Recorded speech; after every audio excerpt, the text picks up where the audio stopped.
Hello everyone, myself Siddharth Sherpa with today's SST classes. So as you all can see on the board class 9, today we will be discussing the second chapter of history, that is socialism in Europe and the Russian Revolution, and we will be covering the part 1 of this topic. So as you all can see out here, it is socialism and out here is the Russian revolution. तो ये दो topic जो देख रहे हैं आप लोगों को, इसके ऊपर हम लोग ये चैप्टर में पूरा पढ़ेंगे. लेकिन जो आज का ये वीडियो रहेगा बेटा, it will be an introductory video और you can see a short introductory video about what we will be learning in this chapter और what are the things that we will discuss in this chapter. So before I move towards the chapter, तो आप लोगों को ये ध्यान में रखना चाहिए बेटा. सो एक बार ये याद रखना चाहिए कि you should know the French revolution a little bit. इससे पहले जो एक बैकग्राउंड था, पहला चैप्टर जो था वो फ्रेंच रेवोल्यूशन जो हम लोग ने पढ़े, तो उसी के एक बैकग्राउंड बना के उसी के आधार पे कुछ आइडियोलॉजीज वहां से लेके हम लोग को ये चैप्टर में आगे बढ़ना है. सो देखते हैं आज हम लोग को क्या पढ़ना है. So the socialism in Europe and Russian revolution. तो यहां पे ये जो सोशलिज्म इन यूरोप एंड जो रशियन रिवॉल्यूशन आप लोगों को दिख रहा है, सो ये दोनों एक दूसरे में अलग है. रशियन रिवॉल्यूशन एक अलग टॉपिक है, ठीक है, और एक सोशलिज्म जो है इन यूरोप, ये जो टॉपिक आप लोगों को दिख रहा है, ये अलग, दो अलग चीजें हैं. लेकिन हम लोग ये दोनों टॉपिक्स को, या इन दोनों टॉपिक पे ही आपका पूरा चैप्टर बना हुआ है, तो इसलिए हम लोग ये देखेंगे कि ये दोनों में रिलेशन क्या है, ठीक है, कि सोशलिज्म क्या है सबसे पहले ये देखेंगे, उसके बाद रशियन रेवोल्यूशन क्या है ये देखेंगे, ये दोनों के बीच में क्या सिमिलरिटीज है या क्या रिलेशन है ये हम लोग देखेंगे. सबसे पहले यू शुड अंडरस्टैंड ये सोशलिज्म है. सोशलिज्म जहां पे आईइज्म लगा है, ये आईइज्म का मतलब होता है आइडियोलॉजी. ये एक आइडिया पे बेस्ड है. सोशलिज्म एक आइडिया, जैसे नेशनलिज्म, इंपीरियलिज्म, कॉलोनियलिज्म, ठीक है, बहुत सारे चीजें जो एक आइडियोलॉजी पे विश्वास रखते हैं, वो जो एक आइडिया के एक नींव पे चलता है, ये सोशलिज्म एक आइडियोलॉजी है. ये हम लोग ये चैप्टर में जानेंगे, ठीक है. सो हम लोग ये चैप्टर में क्या सोशलिज्म क्या है हम लोग वो डिस्कस करेंगे. Why did it happen in Europe, तो हम लोग को ये देखेंगे कि सोशलिज्म यूरोप में क्यों हुआ, व्हाई नॉट अदर कंटिनेंट्स और why not other countries of the world, Europe में ही क्यों हुआ या कारण क्या था कि यूरोप में हुआ था, ये भी हम लोग ये चैप्टर में डिस्कस करेंगे. हाउ डिड इट इवॉल्व, ये सोशलिज्म का आइडिया कैसे इवॉल्व हुआ, कैसे समाज में आगे बढ़ा है, समय के साथ साथ ये आइडियोलॉजी कैसे आगे बढ़ा है. जैसे नेशनलिज्म की भावनाएं आगे बढ़ी है, वैसे ही सोशलिज्म की जो आइडियोलॉजी है लोगों में कैसे लोकप्रिय हुआ, या we can say how did it become a popular ideology, ये हम लोग देखेंगे. Who were the ones behind the ideas of socialism, यानी कि यहाँ पे जो आप लोगों को दिख रहा है कार्ल मार्क्स, तो ये बंदा जो थे, इन्होंने एक यू कैन से कि सोशलिज्म पे काफी ज्यादा फोकस करके इन्होंने सोशलिज्म को प्रोपाउंड तो नहीं किए, लेकिन यू कैन से सोशलिज्म को काफी हद तक आगे बढ़ाया है. इनका काफी इंपॉर्टेंट रोल है सोशलिज्म को आगे बढ़ाने में. Is that clear. तो सोशलिज्म को आगे बढ़ाने में कार्ल मार्क्स का काफी बड़ा योगदान है. यू कांट से जैसे कि देयर आर बहुत सारे theories of planetary motion, Isaac Newton, जैसे आइजैक न्यूटन थ्योरी दिया planetary motion, like theory of relativity Albert Einstein, ये जैसे कि ये लोग ने दिया था. तो ऐसे ही इन्होंने सोशलिज्म पे डायरेक्टली नहीं बोला गया है, बट यू कैन से इस सोशलिज्म के आइडियोलॉजी को इन्होंने काफी आगे बढ़ाया, ये ठीक है. सो टुडे मैं आप लोगों को ये बता देता हूं, सोशलिज्म का आइडियोलॉजी का बात करें तो अभी बता देता हूं आइडियोलॉजी क्या है. सोशलिज्म का मतलब होता है बेटा कि सोशलिज्म इज अ थिंग और an idea in which people believe that the resources in the society should be distributed equally among all the people. यानी कि सारे पीपल को इस रिसोर्सेस पे क्या होना चाहिए, अधिकार होना चाहिए. Is that clear. समाज में जितने भी रिसोर्सेज है, चाहे प्राइवेट इंडस्ट्रीज हो या रिवर वाटर हो, चाहे मिनरल्स हो, रिसोर्सेज हो, सब कुछ जो भी हो, ये सारे चीज क्या होना चाहिए, सोसाइटी में सारे लोगों को बराबरी का उसमें योगदान या हक होना जरूरी है। बट कैपिटलिस्ट वाले क्या सोचते हैं बेटा कि कैपिटलिस्ट का टक्कर देने के लिए ही ये सोशलिज्म इमर्ज भी हुआ था, या कैपिटलिस्ट के अगेंस्ट में ही सोशलिज्म खड़ा भी हुआ था। क्योंकि कैपिटलिस्ट वाले ये सोचते हैं बेटा जिसके पास पोटेंशियल है वो क्या करेंगे, आगे बढ़ेंगे, कोई दिक्कत नहीं है, तुम पैसा कमाओ, अमीर बनो, करोड़ों कमाओ, कोई दिक्कत नहीं है यदि तुम्हारे पास क्षमता है तो। अब जब कैपिटलिस्ट वाले होते हैं बेटा वो अपने ओन प्रॉफिट के लिए काम करता है, इंडिविजुअल प्रॉफिट के लिए काम करता है।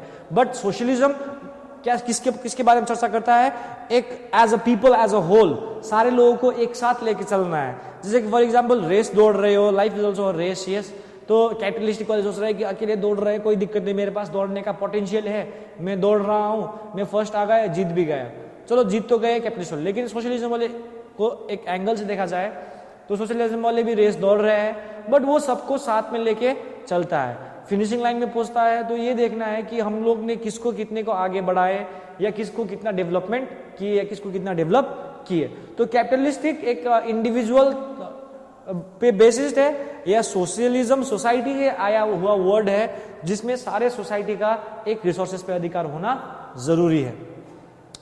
सो अब ये रशियन रिवॉल्यूशन जो है कि what influence it socialism have in the Russian revolution, ये हम लोग देखेंगे। अब क्यों, क्योंकि जो ये सोशलिज्म के आइडियोलॉजी की वजह से ही ये रशियन रिवॉल्यूशन आया है। सोशलिज्म के आइडियोलॉजी यानी कि सोशलिज्म का जो एक बिलीफ था, उसी बिलीफ सिस्टम पे ही आपका, एक आइडियोलॉजी पे ही आपका रशियन रेवोल्यूशन इवॉल्व हुआ है, या रशिया में रेवोल्यूशन आया है एक ही थिंग, एक ही चीज पे, वो एक सोशलिस्ट व्यू से क्या आया है, एक रेवोल्यूशन आया है। तो रशिया में जो रेवोल्यूशन आया है, एक प्रकार से देख सकते हैं कि रशिया में जो रेवोल्यूशन आया है उसमें सोशलिज्म का बहुत इन्फ्लुएंस रहा है, या सोशलिज्म आइडियोलॉजी का, ये आइडियोलॉजी का बात कर रहे हैं, तो ये सोशलिज्म का आइडियोलॉजी रशियन रेवोल्यूशन में काफी इन्फ्लुएंस किया है, या रशियन रिवोल्यूशन को पूरा सोशलिज्म ने ही क्या किया है, चेंज किया है। Is that clear? So chapter में हम लोग क्या पढ़ेंगे, पहले कि सोशलिज्म इन यूरोप, यूरोप में सोशलिज्म कैसे इवॉल्व हुआ, किस प्रकार से सोसाइटी चेंज हुए, ठीक है, ये हम लोग सोशलिज्म में देखेंगे। और सोशलिज्म को खत्म करने के बाद सोशलिज्म के बाद हम लोग जाएंगे रशियन रिवॉल्यूशन में। यहाँ पे रशियन रिवॉल्यूशन में जाके हम लोग देखेंगे कि ये सोशलिस्ट आइडिया कैसे रशियन रिवॉल्यूशन या रशियन हिस्ट्री को क्या करता है, इफेक्ट करता है या इन्फ्लुएंस करता है। Is that clear? I hope you all understood यहाँ तक क्या मैंने बोला अभी तक।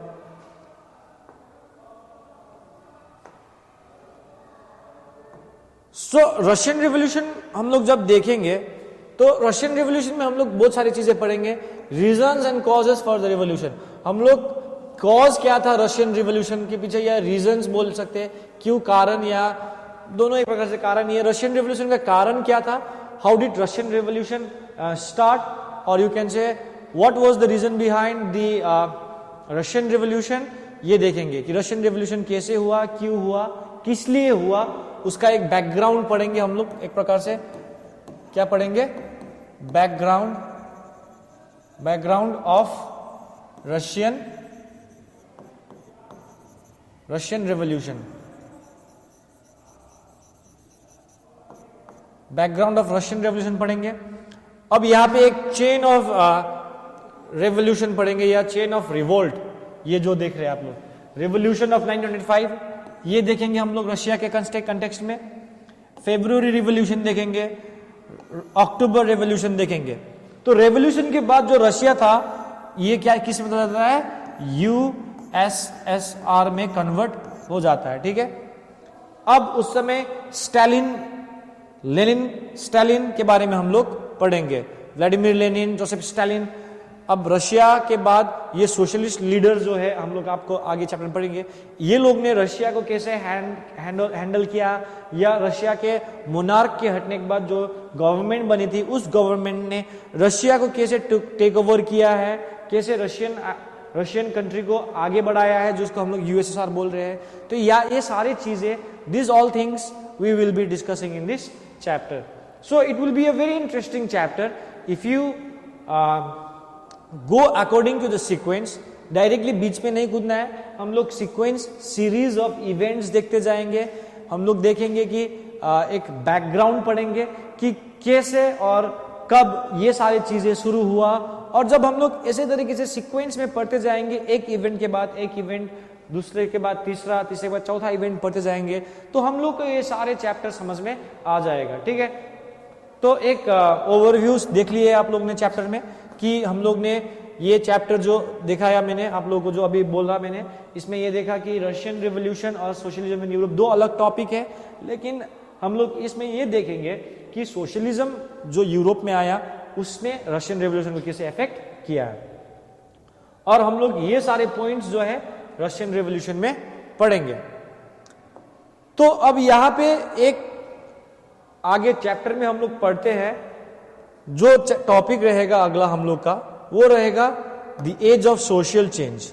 सो now we will start the chapter. Okay, the age of social change, ये एक दौर था, एक समय था जहां पे समाज में बहुत चेंजेस आए थे। तो अब कैसे चेंजेस आया था, तो आप लोगों को ये देख सकते हो आइडिया। अब हम लोग जाएंगे बैकग्राउंड में, अब चैप्टर जो आया है उसके बैकग्राउंड में जाएंगे कि ये चैप्टर किस बैकग्राउंड पे डिपेंडेंट है। तो सबसे पहले आप लोगों को चैप्टर 9 का फर्स्ट हिस्ट्री चैप्टर पता होगा, द फ्रेंच रेवोल्यूशन। तो फ्रेंच रेवोल्यूशन एक काफी बड़ा एक बैकग्राउंड बनता है बेटा। बहुत सारे यूरोप में, बहुत सारे अदर यूरोपियन कंट्रीज जो भी थे उस समय, तो डायनेस्टिक रूल्स थे, मोनार्क्स थे।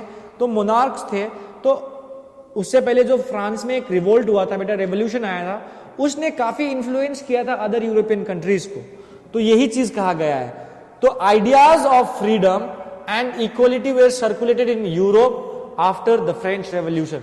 तो फ्रेंच रेवोल्यूशन ने काफी इंपॉर्टेंट चीज किया था बेटा, कि फ्रेंच ने अपने विरासत में क्या दिया था, फ्रेंच लेगेसी जो था कि आइडियाज ऑफ इक्वलिटी और यू कैन से फ्रीडम यूरोप में क्या हो चुका था, सर्कुलेट हो चुका था, फैल गया था। यू कैन से अब ये 1789 का रिवोल्ट पढ़े हो, 1830 में भी 1830 में भी एक रिवोल्ट आता है फ्रांस में दोबारा। ठीक है, तो ड्यूक मीटरनिक ने कहा था, if France sneezes the rest of the world catches cold. तो ये एक बहुत बड़ी संदर्भ का अगर एक लाइन था कि फ्रांस से छींकने से सारे अदर कंट्रीज को भी क्या लगता है, सर्दी पकड़ लेता है। तो कहने का मतलब ये हुआ बेटा कि फ्रांस में कुछ भी होता है तो उससे देखा सीखी करके अदर कंट्रीज भी उसका कॉपी कर लेता है। तो कहने का मतलब यही हुआ। तो फ्रांस के जो रेवोल्यूशन हुआ था, उस रेवोल्यूशन ने लोगों के मन में एक आइडियोलॉजी पैदा क्रिएट कर दिया था। ठीक है, एक आइडियोलॉजी क्रिएट कर दिया था, सर्कुलेट कर दिया था पूरा यूरोप में। वो था कि ideas of fraternity, equality, liberty, ये सारे चीजें, फ्रीडम, फ्रांस ने शुरू कर दिया था। तो देखो, the French revolution opened up a possibility of creating a dramatic change in the way in which society was structured. तो we all know that society was structured, society का जो एक स्ट्रक्चर था, इट वाज बेस्ड, जो division था वो first state, second state and third state के आधार पे था। तो फ्रांस में ये सब डिवीजन था, या पूरा यूरोप में ऐसे डिवीजन था। तो ये फ्रेंच रेवोल्यूशन की वजह से ये जो एक पॉसिबिलिटी, ये डायरेक्टली तो नहीं बोल सकते हैं कि चेंज आएगा, फ्रांस ने रेवोल्यूशन लाया, उस रेवोल्यूशन के आइडिया से सारे अदर यूरोपियन कंट्रीज या नेशंस या जो डायनेस्टिक रूल्स थे, एम्पायर थे, वो चेंज होंगे, ये कोई गारंटी नहीं दे सकते। लेकिन यस, एक पॉसिबिलिटी क्रिएट किया, एक सिचुएशन क्रिएट किया, या एक मौका क्रिएट कर रहा है। हाँ, हो सकता था कि ये आइडियोलॉजी फ्रांस को देख के, फ्रांस से आया हुआ आइडियोलॉजी को देख के, हो सकता है कि जिस आधार पे हमारा सोसाइटी बना था उसमें बदलाव या चेंज आ सकता था। ठीक है, ठीक है ना। अब यहां पे बात आ रहा है चेंज का, बिकॉज ये लोग सोचने लगे कि जब फ्रांस वाले अपने मोनार्क को हटा सकते हैं, तो क्यों ना अदर कंट्रीज के लोग को के मन में भी आया होगा कि चलो देखो भाई, फ्रांस ने तो क्या कर लिया, अपने मोनार्क को हटा दिए। वो मोनार्क क्या था, बहुत ही ऑप्रेसिव किंग था, he did not rule properly. तो अदर कंट्रीज में भी यही हाल था यूरोप के, तो they also wanted a change. तो एक पॉसिबिलिटी क्रिएट किया फ्रेंच रेवोल्यूशन ने। ठीक है, तो ये सबको बताया। Before the 18th century society was broadly divided into states and orders, and it was the aristocracy and the church who controlled the economic and social power. तो समाज में सबसे ज्यादा पावर किसका था बेटा, हम लोग को पता है। yes, I hope know, you all know कि फ्रेंच रेवोल्यूशन अच्छे से पढ़े होंगे, तो फ्रेंच रेवोल्यूशन तुमने देखे हो, not only French revolution, French revolution तो एक फ्रांस का कंट्री के आधार पे है, कंटेक्स्ट पे है। तो यूरोप में क्या था कि mostly the society was controlled, जो सोसाइटी का पावर जो था, वो जो इकोनॉमिक पावर्स जो थे, ये एरिस्टोक्रेसी, अमीर लोग, रिच नोबल्स, चर्च, ये सारे चीज क्या करते थे, कंट्रोल करते थे फ्रांस में। Is that clear? तो फ्रांस में ये सारे लोग क्या करते थे, नॉट फ्रांस सॉरी, यूरोप में सारे लोग क्या करते थे, कंट्रोल करते थे। यू कैन से फ्रांस में भी यही सिस्टम था and rest of the Europe में भी यही सिस्टम था कि जिसमें जो सोसाइटी जो डिवाइडेड थे, स्टेट्स में डिवाइड किए गए थे। सबको पता है states, first, second and third. और सबको पता है कि फर्स्ट स्टेट को, सेकेंड स्टेट को टैक्स नहीं देना पड़ता था, यही लोग थे थर्ड स्टेट टैक्स पेयर्स। समाज में ये सिस्टम चल रहा था, तो ये सिस्टम को चेंज करना बहुत जरूरी था। और ये सिस्टम को चेंज करने का पॉसिबिलिटी किसने दिया बेटा, फ्रेंच रेवोल्यूशन ने, क्योंकि फ्रेंच रेवोल्यूशन के थर्ड स्टेट या मिडिल क्लास वाले ने ही क्या किया है, रेवोल्यूशन लाया है। Is that clear? यहां तक आप लोग समझ गए होंगे।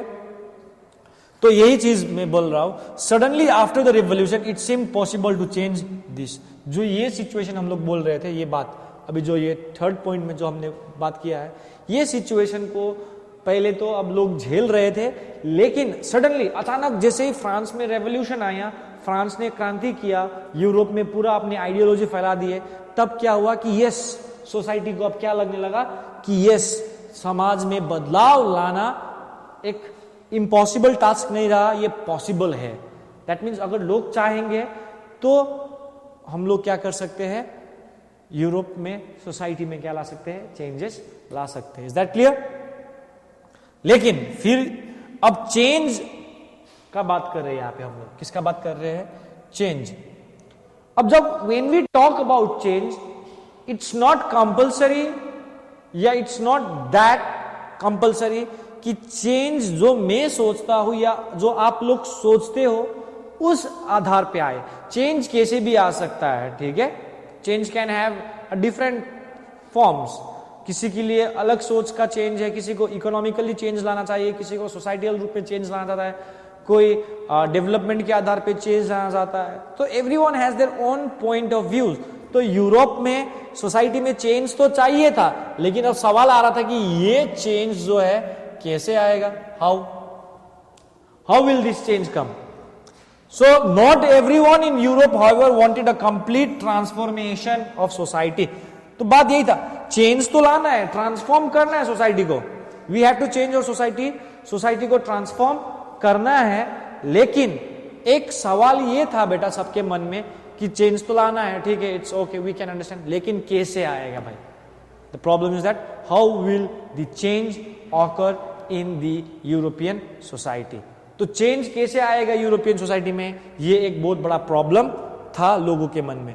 तो अब जब चेंज के प्रति एक ओपिनियन होता है ना बेटा, कि एक फीलिंग्स आता है कि हम लोग को चेंज कैसे लाना है, तो देखा जाए तो यूरोप में जो थे उस समय सारे लोग जो थे कंप्लीट ट्रांसफॉर्मेशन नहीं चाहते थे। फ्रेंच सोसाइटी में not everyone in the French society wanted the complete change. तो कहने का मतलब ये फ्रांस की सोसाइटी जो था उसमें सारे लोग कंप्लीट चेंज नहीं चाह रहे थे। Not everyone wanted a complete change in the European society. तो यूरोपियन सोसाइटी में सारे लोग कंप्लीट चेंज नहीं चाह रहे थे। तो चेंज के प्रति जो एक आइडियोलॉजी था, जो समाज में बदलाव कैसे लाना है, उसके प्रति लोगों का जो सोच था वो काफी अलग अलग प्रकार के सोच थे। Responses varied from those who accepted some changes was necessary but wished for a gradual shift. तो some people in the society thought कि चेंजेस तो चाहिए, नेसेसरी है, जरूरी है चेंजेस लाना, बट ये चाहते थे कि चेंज एक ग्रेजुअल हो, मतलब धीरे धीरे हो या एक ग्रेजुअल प्रोसेस में हो। प्रोसेस होता है बेटा चेंज, ऐसा नहीं कि आबरा कडाबरा कर दोगे तो क्या हो जाएगा, मेंढक से क्या बन जाएगा, कबूतर बन जाएगा, खरगोश निकलेगा। It's not like that, okay. तो चेंज, सोसाइटी को चेंज करना एक प्रोसेस है बेटा, it's a long term process. It's not कि रातों रात में सोसाइटी बदल जाते हैं बेटा। तो सोसाइटी में चेंज लाना बहुत बड़ी आवश्यकता तो थी, लेकिन लोग चाहते थे कि चेंज कैसे आए, ग्रेजुअली आए। Those who wanted to restructure the society. अब कोई कोई चाहता था कि चेंज था, तो कोई तो पूरी तरीके से सोसाइटी को रिस्ट्रक्चर करना चाह रहे थे, दोबारा से रिस्ट्रक्चर बनाना चाह रहे थे सोसाइटी को रेडिकली, एकदम तुरंत, रातों रात। And some were conservatives, others were liberals और रेडिकल्स। सो यहां पे अब देखो ये तीन जो वर्ड जो हम यहाँ पे येलो कलर से मार्क किए हैं, आप लोग देख सकते हो, सर्कल किए हैं, कंजर्वेटिव्स, लिबरल्स एंड रेडिकल्स। तो ये तीनों कौन थे? ये थे पॉलिटिकल ग्रुप्स।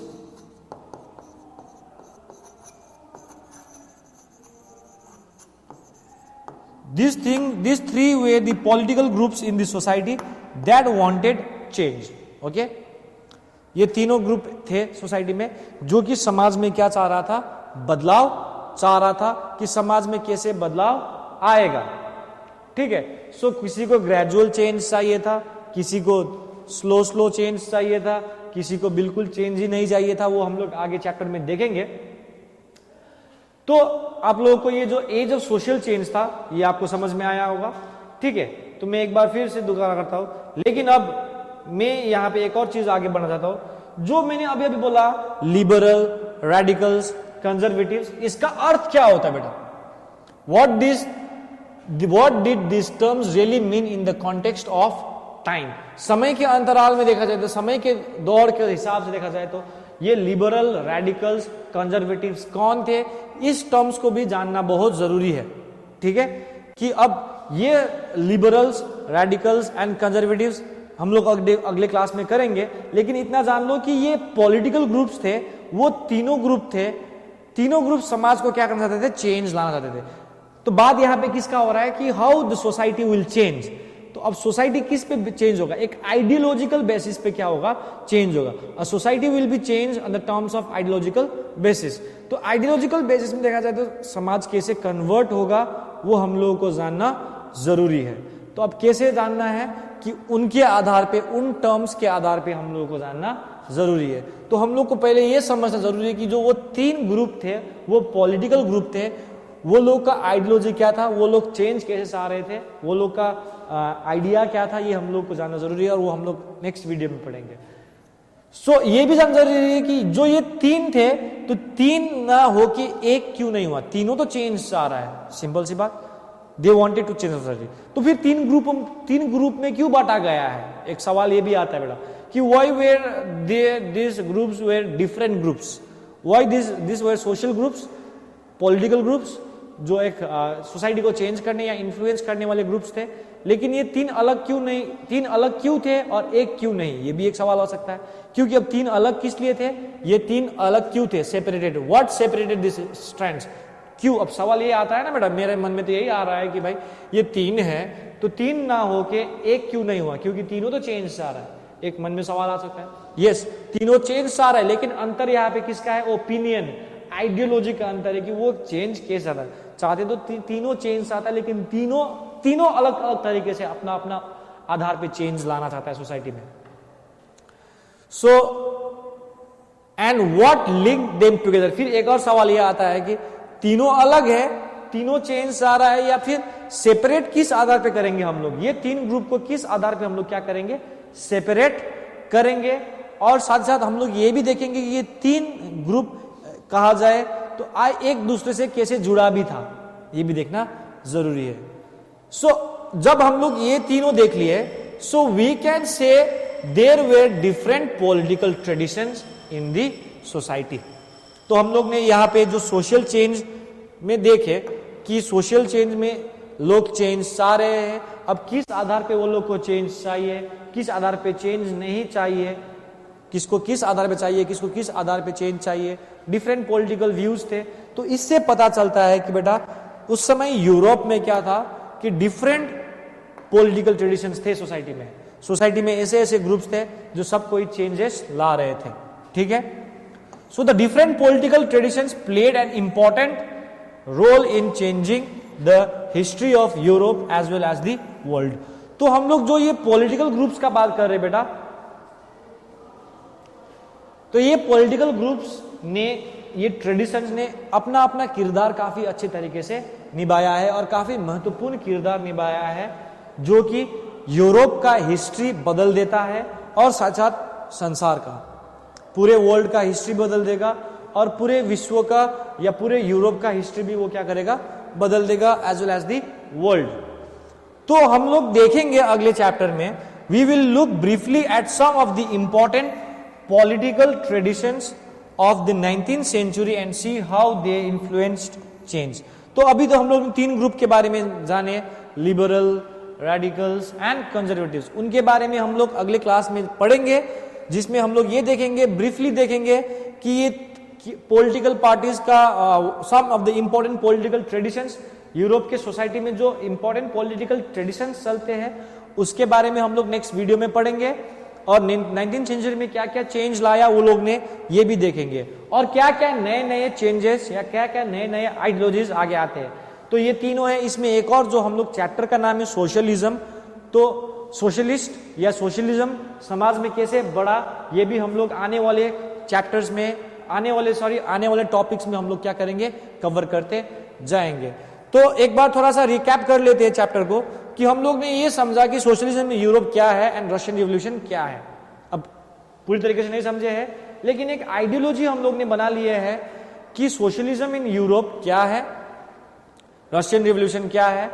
दोनों अलग अलग टॉपिक है। हम लोग ने ये भी देखा कि ये दोनों कैसे जुड़ा हुआ है, क्योंकि सोशलिज्म की वजह से ही सोशलिज्म इन यूरोप की वजह से ही रशिया में रिवोल्ट आया है, रेवोल्यूशन आया है। और हम लोग ने ये देखे कि फ्रेंच रेवोल्यूशन के एज ऑफ सोशल चेंज में देखे कि फ्रेंच रेवोल्यूशन की वजह से क्या हुआ बेटा, कि लोगों के मन में एक पॉसिबिलिटी पैदा हुई, जिसके आधार पे लोगों को लगा कि yes, if French can change their society then why can't we change our tradition. ऐसे ट्रेंड्स फैलने लगे और उसी में बहुत सारे नए नए ग्रुप्स के लोग आए, जिसका अपना अपना आइडियोलॉजी था। वो लोग अपने आधार पे क्या करना चाहते थे, सोसाइटी में चेंज लाना चाहते थे, जैसे कि रेडिकल्स, लिबरल्स एंड कंजर्वेटिव्स। तो ये सारे पॉलिटिकल ट्रेडिशंस थे।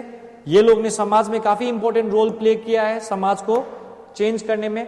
तो वो लोग ने क्या रोल प्ले किया है, वो लोग का आइडियोलॉजी क्या था, वो लोग एक दूसरे से कैसे सेम थे या दोनों एक दूसरे से कैसे अलग थे, ये सारा चीजें हम लोग अगले क्लासेस में पढ़ेंगे। तो I hope you all understood this much. So we will be covering the social, we will be covering the conservatives, radicals and liberals in the next video. So till then, stay safe, stay healthy. Thank you.